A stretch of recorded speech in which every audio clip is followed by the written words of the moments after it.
Kwa kuwa huyu mtu anaishi kwa imani, Mungu ana furaha naye.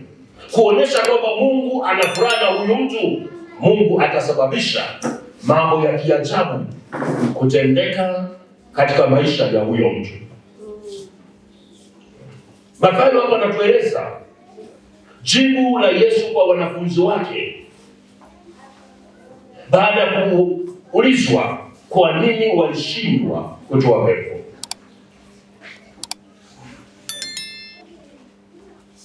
Anawajibu ni kwa sababu ya upungufu.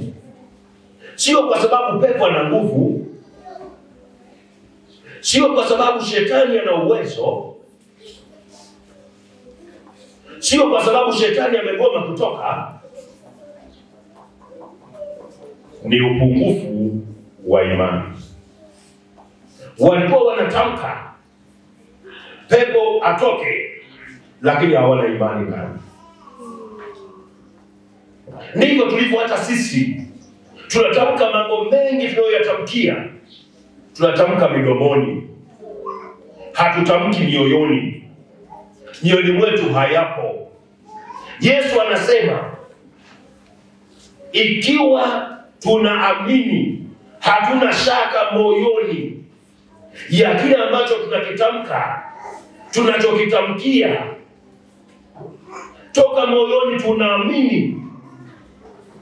Kuna ugonjwa ndio, lakini toka moyoni na uona uponyaji, na uona uzima, na iona afya, alafu natamka iwe afya. Yesu anasema napokea. Haleluya.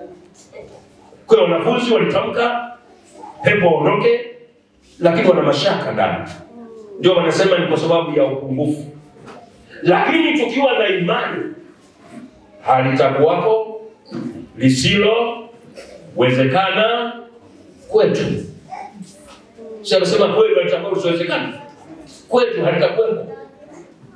Yote yawezekana kwake aamini.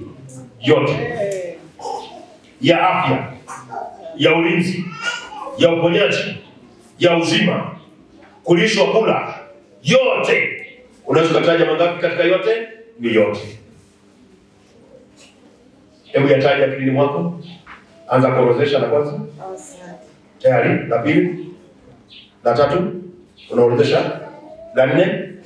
Sasa nakwambia na yote sio yatamka moyoni mwako, inawezekana. Bwana Yesu asifiwe. Bwana Yesu asifiwe. Yote manake ni yote, si ndio? Lakini tunaona upungufu wa imani unatupelekea tusione yote. Ndio maana tunaanza kumwekea Mungu makundi.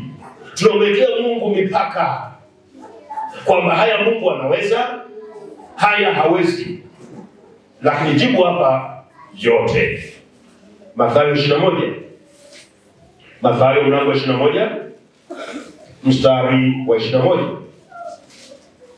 Mathayo mlango 21 mstari wa 21. Yesu akajibu akawaambia, amini nawaambia, mkiwa na imani, msipokuwa na shaka, mtafanya silo la mtini tu. Lakini hata mkiwaambia mlima huu ng'oka, ukatupwe baharini, litatendeka. Mkiwa na imani, msione shaka katika kile unachokiamini.